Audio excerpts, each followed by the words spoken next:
గత కొన్ని రోజులుగా ఒక వార్త సోషల్ మీడియాలో హల్చల్ చేస్తుంది. అదేంటంటే విజయ్ మాల్యా 2016 సంవత్సరంలో భారతీయ జనతా పార్టీకి 35 కోట్ల రూపాయలు విరాళం ఇచ్చాడు అని. భారతీయ జనతా పార్టీ పేరు మీద 35 కోట్లు రాసున్న యాక్సిస్ బ్యాంక్ చెక్ ఒకటి సోషల్ మీడియాలో విస్తృతంగా షేర్ అవుతోంది. ఆ చెక్ మీద విజయ్ మాల్యా పేరు, సంతకం ఉన్నాయి. ఈ చెక్ ఫోటోపై ఒక మెసేజ్ కూడా ఉంది.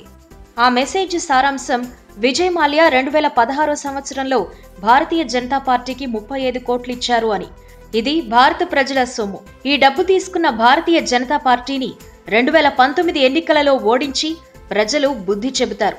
వాట్సాప్, ఫేస్బుక్, ట్విట్టర్ వంటి సామాజిక మాధ్యమాల్లో ఈ చెక్ చూసిన వాళ్లు ఆవేశంతో అనేక మంది పంపిస్తున్నారు. అయితే ఈ చెక్ ఉన్న పేర్లు, చేతిరాత మీద అనుమానం వచ్చి మా చేతన టీం ఈ విషయంలో వాస్తవం ఎంత అని పరిశోధన మొదలుపెట్టింది. పెద్దగా శ్రమ లేకుండానే ఈ చెక్ ఫేక్ అని తేలింది. ఫేక్ అని ఎలా తేలిందో ఒకసారి చూద్దాం. ఈ చెక్ ఢిల్లీలోని చావరి బజార్ యాక్సిస్ బ్యాంకు సంబంధించింది. ఈ చెక్ నకిలీది అని చెప్పడానికి కారణాలేంటంటే ఈ చెక్ 2016 నవంబర్ 8వ తేదీన జారీ చేయబడింది. అయితే విజయ్ మాల్యా 2016 మార్చి 2వ తేదీనే ఇండియా వదిలి లండన్ వెళ్లిపోయారు. ఒకవేళ చెక్ ముందే రాసిపెట్టి వెళ్లారనుకున్నా మన దేశంలో ఒక చెక్ చెల్లుబాటు అయ్యే కాలం 3 నెలలు మాత్రమే. చెక్ మీద రాసిన భారతీయ జనతా పార్టీ పేర్లో స్పెల్లింగ్ తప్పులు ఉన్నాయి. BHARATIYA JANATA PARTY అని రాయాల్సిన చోట BHARTYA JANTA PARTY అని రాసి ఉంది. ఈ check Glamour Steels India Private Limited అనే కంపెనీ పేరు మీద ఉంది.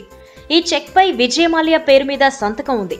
పోనీ ఈ కంపెనీలో విజయ్ మాల్యా అనే పేరుతో డైరెక్టర్గా ఎవరైనా ఉన్నారేమో అనుకుని కంపెనీ సమాచార వెబ్సైట్స్ చూస్తే ఢిల్లీలో ఉన్న ఈ కంపెనీలో డైరెక్టర్స్గా ఉంది ముఖేష్ కుమార్, అమిత్ కుమార్.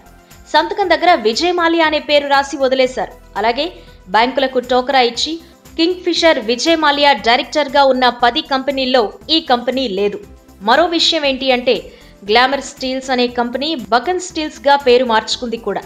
ఏ ఒక్కరు కూడా వాస్తవాలని రూఢి చేసుకోకుండా ఫ్రెండ్ లిస్ట్లో ఉన్న వారందరికీ షేర్ చేసుకుంటూ ఇలాంటి తప్పుల తడక సమాచారాన్ని స్ప్రెడ్ చేయటం ఎంతవరకు సమంజసం? ఒక రాజకీయ పార్టీకి ఒక వ్యాపారవేత్త ఇంత పెద్ద మొత్తం అందరికీ తెలిసేలా ఇస్తాడా? అలా ఇచ్చే చెక్ బయటకు వస్తుందా? మిత్రులారా, ఆలోచించండి.